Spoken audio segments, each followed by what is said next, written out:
Hello students, welcome to the D chemistry classes. I am Deepan Kumar and today I am going to discuss SN2 reactions. तो सबसे पहले इसमें हम जानते हैं टाइप ऑफ सॉल्वेंट।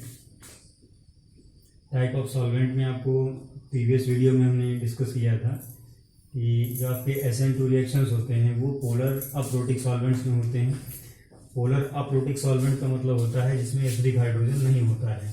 ठीक है, यहाँ पे देख सकते हैं। और इसके जो एग्जांपल हैं एसीटोन है, डाईमेथाइल फॉर्मामाइड है, डाईमेथाइल सल्फॉक्साइड है, इथाइल एसीटेट है, टेट्राहाइड्रोफ्यूरान है। ये आपके कुछ ऐसे एग्जांपल हैं जो कि पोलर एप्रोटिक सॉल्वेंट में आते हैं। एक चीज़ और आपको बता दें कि जो डाइलेक्ट्रिक कांस्टेंट होता है इनका वो इंटरमीडिएट स्टेज का होता है। ये इसको दूसरे वर्ड्स में हम कह सकते हैं कि ये आपका न तो बहुत ज़्यादा होता है ना बहुत कम होता है। ये आपका पोलर प्रोटिक सॉल्वेंट तथा नॉन पोलर सॉल्वेंट के बीच का होता है। नेक्स्ट आपका पॉइंट है टाइप ऑफ एल्काइल हैलाइड। ये भी आपको जानना जरूरी है। देखिए SN2 रिएक्शन जो होता है वो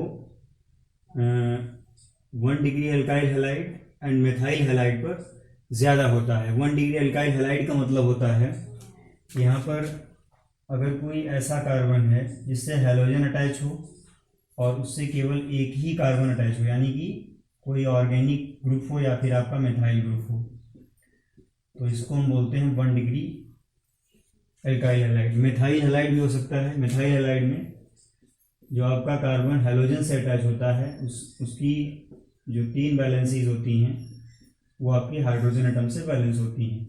अब देखिए इन दोनों स्ट्रक्चर से एक कंक्लूजन निकलता है, वो ये निकलता है कि जो आपका एल्काइल हैलाइड है SN2 रिएक्शंस में वो आपका लेस हिंडर्ड होना चाहिए।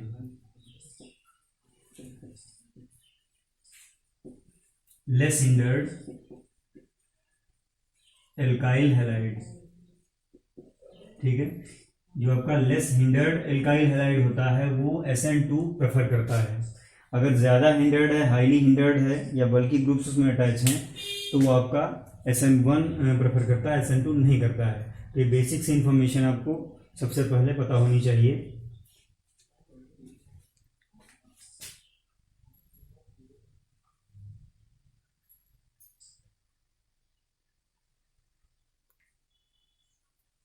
नेक्स्ट आपका है, अब इसको हम एग्जांपल से समझेंगे कि ये कैसे होता है। Nucleophilic substitution reaction in methyl halides में हम देखेंगे। और एक चीज़ आपको बता दें कि ये जो रिएक्शन है आपका वो एक ही स्टेप में कंप्लीट हो जाता है। तो यहाँ पर देख सकते हैं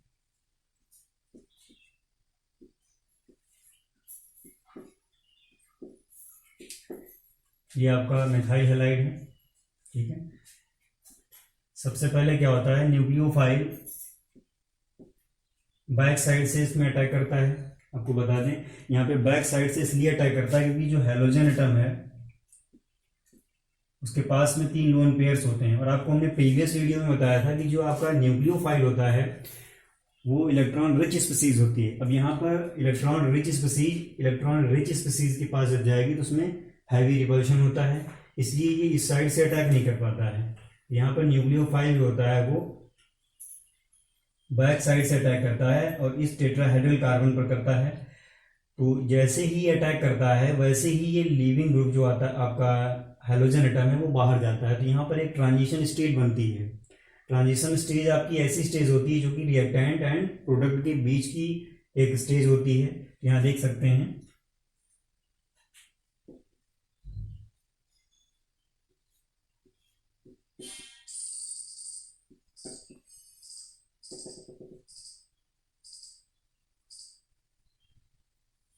ये आपका हैलोजन एटम है और यहाँ पर ये आपका न्यूक्लियोफाइल। देखिए न्यूक्लियोफाइल आपका नेगेटिवली चार्ज था, इलेक्ट्रॉन रिच स्पीसीज था। तो यहाँ जो चार्ज है वो यहाँ से यहाँ तक पूरा डिस्पर्स हो जाता है और ये बिल्कुल इक्वल डेंसिटी के साथ होता है। तो यहाँ पर हम पार्शियल नेगेटिव चार्ज दोनों पर दिखाते हैं। कंप्लीटली इसलिए नहीं दिखा सकते क्योंकि ये आपका इंटरमीडिएट स्टेज है, एकदम ट्रांजिशन स्टेज है, 2 स्पीसीज के बीच की स्टेज है। ये आपकी होती है ट्रांजिशन स्टेट, इसको शॉर्ट फॉर्म में हम TS लिखते हैं। अब बात आती है, कभी कभी क्वेश्चन आ जाता है ट्रांजिशन स्टेट से कि यहाँ पर जो ये आपका कार्बन है इस पर हाइब्रिडाइजेशन कैसा होता है। तो आपको जानकारी के लिए बता दें कि यहाँ पर देखिए जो आपका ये ट्रांजिशन स्टेट है ये पेंटावैलेंट है, पेंटा कोऑर्डिनेटेड भी कहीं कहीं लिखा है तो वो भी सही है, पेंटा कोऑर्डिनेटेड। ठीक है, तो ये जब पेंटा कोऑर्डिनेटेड है तो इसका मतलब इसका जो हाइब्रिडाइजेशन है वो sp3d या sp2d2 इस टाइप का कुछ होना चाहिए, बट ऐसा कुछ नहीं होता है। यहाँ पे जो आपका हाइब्रिडाइजेशन है, देखिए यहाँ पर 3 आपके जो बॉन्ड है सिग्मा वो कंप्लीट हैं। ठीक है, ये जो आपके बॉन्ड हैं ये कंप्लीट नहीं है, पार्शियल बॉन्ड्स हैं। तो यहाँ पर होना चाहिए आपका sp2 हाइब्रिडाइजेशन, बट यहाँ पर इनकी ये जो आपके पार्शियल बॉन्ड करेक्टर हैं इधर उधर दोनों तरफ, इनकी वजह से इसको हम लिखते हैं अप्रॉक्स sp2 हाइब्रिडाइजेशन। ठीक है, ये आपका जो कार्बन है ये आपका अप्रॉक्स sp2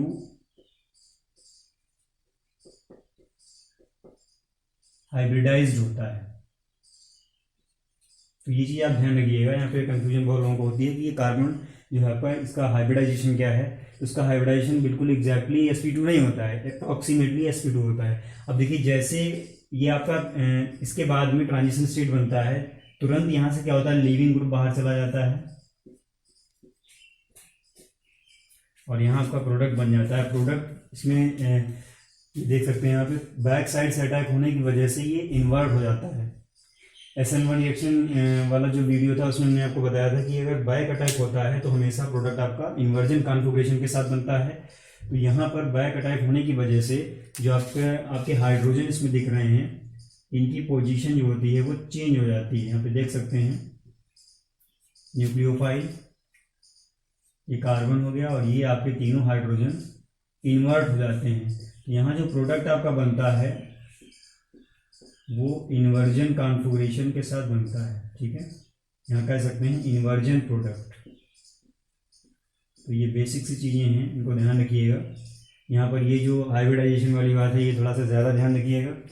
तो ये आपकी इस तरह से मैकेनिज्म होती है। अब बात आती है इसमें ये एक ही स्टेप में कंप्लीट हो जाती है। तो यहाँ पर अगर पूछा जाता है कि रेट डिटर्मिनिंग स्टेप क्या है, तो यहाँ पर रेट डिटर्मिनिंग स्टेप कोई नहीं है, एक ही स्टेप की मैकेनिज्म है। तो जो ये आपका स्टेप है, न्यूक्लियोफाइल अटैक करता है, साथ में लीविंग ग्रुप बाहर जाता है, इसी को रेट डिटर्मिनिंग स्टेप बोलते हैं। और दूसरी बात एक चीज़ और है यहाँ पे कि ये जो आपका रिएक्शन है वो कंसर्टेड होता है। कंसर्टेड रिएक्शन का मतलब क्या होता है, कंसर्टेड देखिए ये जो आपकी SN2 रिएक्शन है एक टाइप की मैकेनिज्म होती है। कंसर्टेड का मतलब होता है बॉन्ड ब्रेकिंग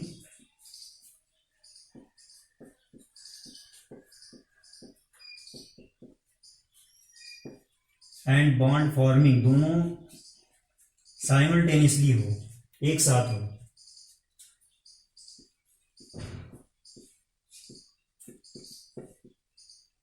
तो यहाँ पे आप देख सकते हैं, देखिए यहाँ पे जब ये अटैक करता है तो यहाँ जैसे अटैक करता है ये जुड़ने वाला होता है, जस्ट ये निकलने वाला होता है। तो यहाँ पर बॉन्ड फॉर्मेशन चल रहा होता है और एक तरफ बॉन्ड ब्रेकिंग चल रही होती है। तो ये दोनों साथ साथ होते हैं, इसलिए ये जो आपका SN2 रिएक्शन है इसको हम कंसर्टेड रिएक्शन या SN2 मैकेनिज्म को कंसर्टेड मैकेनिज्म भी बोलते हैं, ध्यान रखिएगा। एक चीज़ और आपको यहाँ क्लियर कर दें कि ये जब अटैक करता है तो यहाँ जो आपकी ट्रांजिशन स्टेट बनती है इसमें सारी स्पीसीज अटैच्ड हैं, इसमें कोई स्पीसीज आपकी बाहर नहीं जा रही है। ट्रांजिशन स्टेट के बाद में जो आपका स्टेज आ रहा है उसमें आपका ये लीविंग ग्रुप बाहर जा रहा है, बट यहाँ तक एटलीस्ट आपके जितने भी स्पीसीज हैं वो सब एक साथ कोऑर्डिनेटेड हैं। तो यहाँ पर इस मैकेनिज्म को हम एक और नाम से बोलते हैं, इसको बोलते हैं एसोसिएटिव मैकेनिज्म और रिएक्शन। ठीक है, ये मल्टीपल चॉइस में आपसे पूछा भी जा सकता है, ध्यान रखिएगा। एसोसिएटिव मैकेनिज्म ये क्यों बोली जाती है बता दिया हमने आपको कि इसमें फर्स्ट ऑफ ऑल जब आपका न्यूक्लियोफाइल बैक साइड से अटैक करता है तो यहाँ पर उसी समय लीविंग ग्रुप बाहर जा रहा होता है, न कि वो चला गया होता है। तो यहाँ पर सारी चीज़ें एसोसिएटिव मैनर में होती हैं, इसलिए इसको हम एसोसिएटिव मैकेनिज्म भी बोलते हैं, ध्यान रखिएगा। और ख़ासतौर से ये आपका जो हाइब्रिडाइजेशन वाला पॉइंट है इसको थोड़ा सा ज़्यादा ध्यान रखिएगा।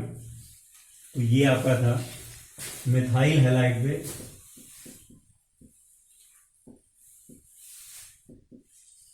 मेथाइल हैलाइड पे न्यूक्लियोफिलिक सब्स्टिट्यूशन। नेक्स्ट पॉइंट आपका है reactivity of alkyl halides towards SN2 reaction. तो इसमें भी देख लेते हैं।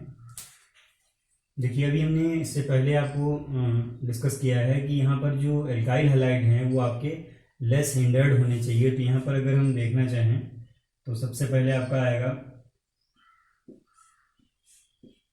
मेथाइल हैलाइड, ठीक है, क्योंकि मेथाइल हैलाइड जो है आपका इसमें कार्बन केवल 3 हाइड्रोजन से अटैच है और आई थिंक आपके हाइड्रोजन जो हैं वो आपके बहुत ही लाइट ग्रुप्स हैं, लाइट एटम्स हैं। तो ये आपका सबसे फास्ट रिएक्ट करता है SN2 में। और अगर किसी एल्काइल हैलाइड का या प्राइमरी जो आपका 1 डिग्री कार्बन है उसको अगर किसी दूसरे एल्काइल ग्रुप से अटैच किया जाए, यानी कि उसमें एक ऑर्गेनिक स्पीसीज ऐड की जाए या एल्काइल ग्रुप लगा दिया जाए या कार्बन लगा दिया जाए, तो वो थोड़ा सा क्या होता है, हिंडर्ड हो जाता है। यहाँ पर ये ग्रुप आपका थोड़ा सा बल्कि है। अगर इसी तरह से एक और ग्रुप इसमें इंट्रोड्यूस कर दिया जाए तो ये और भी बल्कि हो जाएगा। ऐसे ही अगर सारे ग्रुप्स, सारे हाइड्रोजन इसके जो हैं वो एल्काइल ग्रुप से रिप्लेस कर दिए जाएं, तो यहाँ पर आपका लास्ट में टर्शियरी बनेगा एल्काइल हैलाइड, वो सबसे ज़्यादा बल्कि हो जाएगा। तो अभी आपको हमने बताया था कि जो जितना ज़्यादा बल्कि होगा उतना ही वो स्लो रिएक्ट करेगा SN2 में। ये आपका 2 डिग्री एल्काइल हैलाइड है।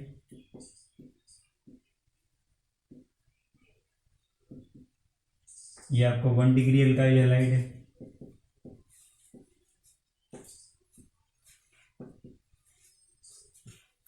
और ये आपका मेथाइल हैलाइड है। इस पर भी आपने मैकेनिज्म देखी है।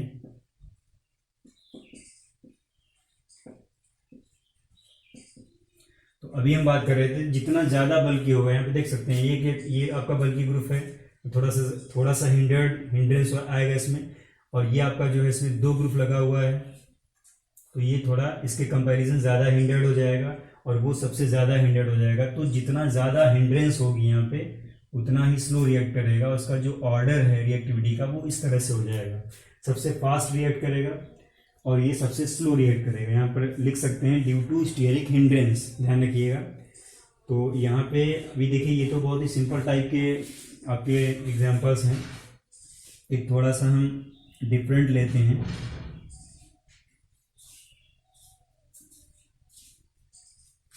मान लेते हैं आपका एक ये एल्काइल हैलाइड है,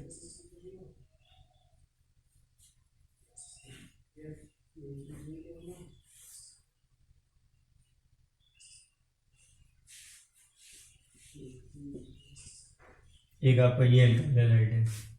इसको हम फर्स्ट दे देते हैं मार्क, इसको सेकंड दे देते हैं। अब आपसे अगर पूछा जाए फर्स्ट और सेकंड में कौन सा ज़्यादा फास्ट रिएक्ट करेगा SN2 में, तो यहाँ पे सबसे पहले हम डिसाइड करेंगे कि जो आपका एल्काइल हैलाइड है वो उसकी डिग्री क्या है। तो यहाँ पर देख सकते हैं ये आपका हैलोजन एटम है।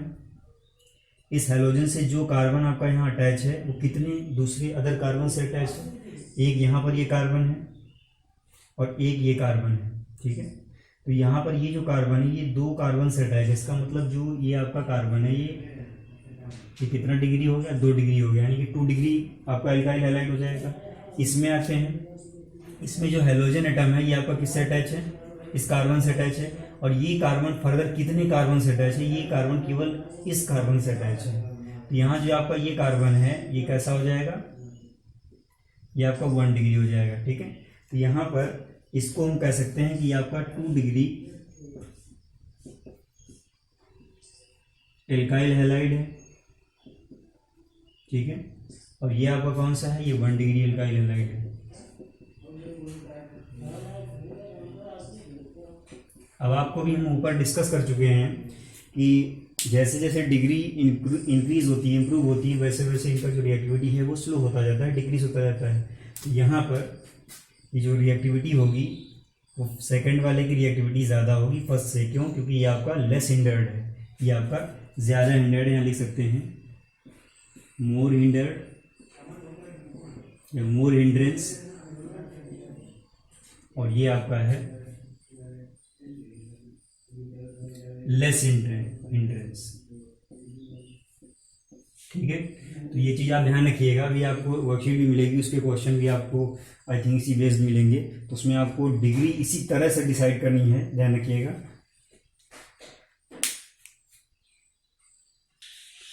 नेक्स्ट पॉइंट है आपका केमिकल काइनेटिक्स ऑफ SN2। यहाँ पे हम केमिकल काइनेटिक्स इसका देखेंगे कि किस तरह से होता है। मान लेते हैं कि रिएक्शन का जो रेट है वो स्मॉल r है, ठीक है, इसको हम इधर मेंशन कर रहे हैं, और एक एक्सिस पर हम इसका एल्काइल हैलाइड का मोलर कंसंट्रेशन x एक्सिस पर ले लेते हैं, और रेट ऑफ रिएक्शन को y एक्सिस पर मेंशन करते हैं।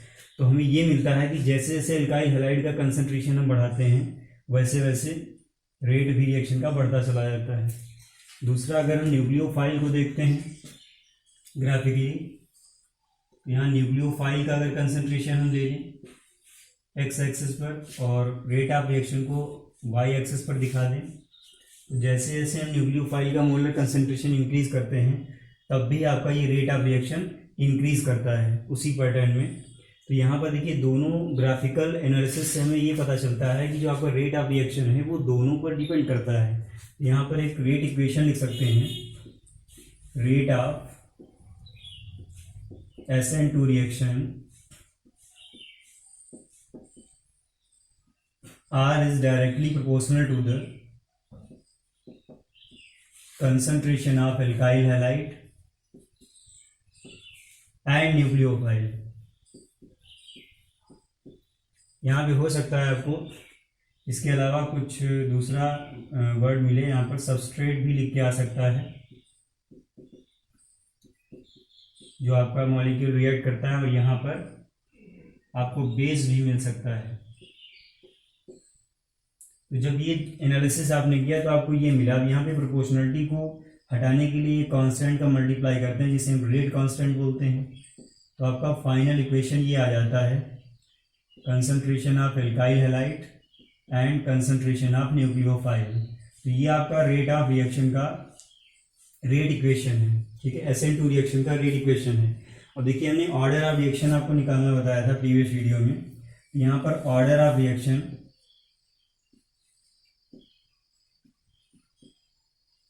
with respect to alkyl halide या substrate molecule, ये कितना आएगा, इसकी पावर यहाँ पे 1 है, कंसंट्रेशन की पावर 1, तो ये भी 1 हो जाएगा। Order of reaction with respect to nucleophile, इसकी भी पावर यहाँ पे 1 है, तो इसके लिए भी 1 हो जाएगा। ओवरऑल अगर निकालें ऑर्डर ऑफ रिएक्शन,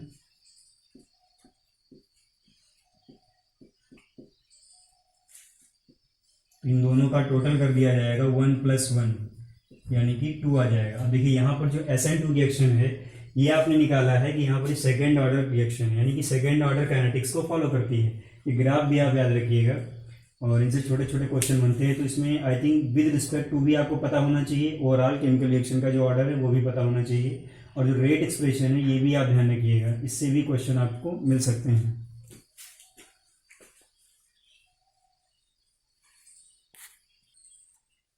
नेक्स्ट आपका पॉइंट है फैक्टर्स अफेक्टिंग SN2 रिएक्शन। तो उसमें देख सकते हैं आपको 3 पॉइंट दिख रहे हैं। पहला पॉइंट आपका है स्ट्रॉन्ग न्यूक्लियोफाइल। इसका मतलब ये है कि SN2 रिएक्शन के लिए स्ट्रॉन्ग न्यूक्लियोफाइल की जरूरत होती है, स्ट्रॉन्ग न्यूक्लियोफाइल या फिर आपका स्ट्रॉन्ग बेस, ठीक है। दूसरा पॉइंट है alkyl halide should be less hindered. सबसे प्रीवियसली हमने आपको डिस्कस किया है कि जो वीडियो स्टार्ट किया था तभी आपको बताया था कि एल्काइल हैलाइड जो है वो बहुत ही कम हिंडर्ड होना चाहिए, उसमें बल्कि ग्रुप ज़्यादा नहीं अटैच होने चाहिए, तभी वो SN2 आसानी से कर सकता है। थर्ड पॉइंट आपका है solvent should be polar aprotic, यानी कि सॉल्वेंट आपका ऐसा नहीं होना चाहिए जिसमें एसिडिक हाइड्रोजन हो, ठीक है। कैसा होना चाहिए? पोलर अप्रोटिक होना चाहिए, उसमें एसिडिक हाइड्रोजन नहीं होना चाहिए। तो ये 3 पॉइंट हैं मल्टीपल चॉइस के लिए, बहुत ही इंपॉर्टेंट हैं, इनको लर्न कर लीजिए, याद रखिएगा। नेक्स्ट आपका है न्यूक्लियोफिलिसिटी। न्यूक्लियोफाइल की एबिलिटी होती है इलेक्ट्रॉन डोनेट करने की, उसे हम न्यूक्लियोफिलिसिटी बोलते हैं। इसको हम प्रीवियस वीडियो में भी डिस्कस कर चुके हैं। तो देखिए, इसमें 3 पॉइंट आपको ध्यान रखने हैं। Nucleophilicity increases with decreasing electronegativity of atom. इसका मतलब ये है जो स्ट्रॉन्ग न्यूक्लियोफाइल होता है वो आपका सबसे वही एटम होता है या हो सकता है जिसका साइज बहुत ज़्यादा होता है। तो यूँ इसमें एग्जांपल से इसको समझ सकते हैं। मान लेते हैं जैसे फ्लोरीन है,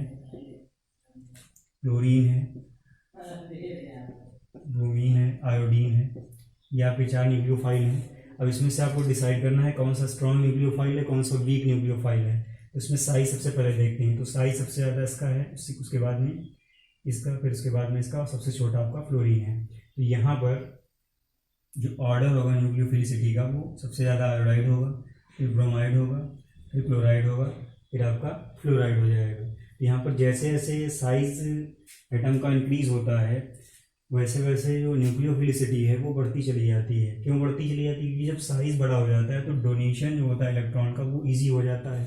ठीक है। दूसरा पॉइंट है across the period in the periodic table nucleophilicity decreases on moving left to right. यहाँ पर भी देख लेते हैं, जैसे आपका ये हमने एग्जांपल लिख दिया था। ठीक है। तो इसमें लेफ्ट टू राइट जब चलते हैं तो यहाँ पर जैसे जो थर्ड ग्रुप है आपका, जैसे कार्बन है, Cn माइनस है, दूसरा आपका NO2 है,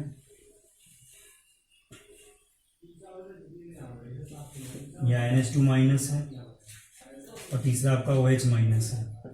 आपसे पूछा जाए इसमें से स्ट्रॉन्ग न्यूक्लियोफाइल कौन है, तो स्ट्रॉन्ग न्यूक्लियोफाइल वही होगा जिसका साइज ज़्यादा है। देखिए यहाँ पर कार्बन, नाइट्रोजन, ऑक्सीजन, इनको अगर हम यहाँ पे अलग लिख दें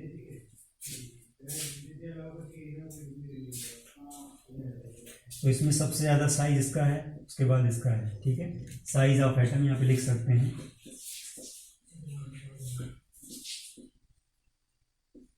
तो जैसे जैसे साइज डिक्रीज हो रहा है वैसे वैसे क्या होगा, यहाँ पर भी आपका जो न्यूक्लियोफाइल है वो उसकी न्यूक्लियोफिलिसिटी जो है डिक्रीज होती चली जाएगी। तो सबसे स्ट्रांग आपका न्यूक्लियोफाइल हो जाएगा ये। ठीक है। उसके बाद में फिर आपका NH2 हो जाएगा, इसमें नाइट्रोजन पर नेगेटिव चार्ज है, और इसमें आपका डोनर एटम आपका ऑक्सीजन है। तो जैसे जैसे साइज डिक्रीज होता जाएगा वैसे वैसे न्यूक्लियोफिलिसिटी डिक्रीज होती चली जाएगी along the period in the periodic table. Next आपका पॉइंट है across the group in the periodic table nucleophilicity increases down the group, यानी कि नीचे जाने पर वो धीरे धीरे क्या होती है, बढ़ती चली जाती है। तो यहाँ पर ये जो आपका एग्जाम्पल दिया है हमने, सेम पैटर्न रहता है। जैसे जैसे एटम की साइज बढ़ेगी वैसे वैसे इलेक्ट्रॉन का डोनेशन ईजी होता जाता है, और जो न्यूक्लियोफिलिसिटी है, न्यूक्लियोफिलिक कैरेक्टर है स्पीसीज का, वो इंक्रीज होता जाता है। तो ये 3 पॉइंट हैं, आई थिंक आपको समझ में आ गए होंगे। तो इन्हें याद रखिएगा, छोटे छोटे क्वेश्चन इनके बहुत सारे बनते हैं जो आपको ध्यान रखने हैं।